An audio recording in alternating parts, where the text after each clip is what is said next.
আলহাজ Mohammad Bazlur Rahman, CIP পরিচালক, FBCCI chairman, MR group. জন্ম নারায়ণগঞ্জ জেলার সোনারগাঁও উপজেলার শম্ভুপুরা ইউনিয়ন রামগোবিন্দের গাঁও গ্রামে। মুসলিম সম্ভ্রান্ত পরিবারের সন্তান আলহাজ মোহাম্মদ বজলুর রহমান। ধর্মপ্রাণ প্রিয় এ মানুষটি বরাবরই মানবিক, সামাজিক, শিক্ষামূলক সকল নেতিবাচক ভালো কাজের সাড়া দিয়ে থাকেন।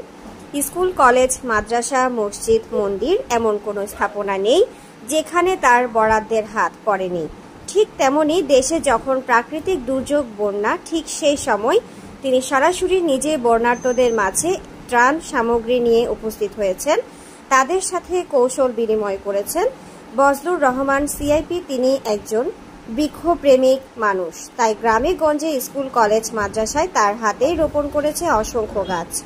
তিনি সবসময় বলেন, আমি একা ভালো আছি, এটা ভালো নয়, সবাইকে নিয়ে ভালো থাকতে চাই। একজন মানবিক, মানবতার ফেরিওয়ালা বজলুর রহমান।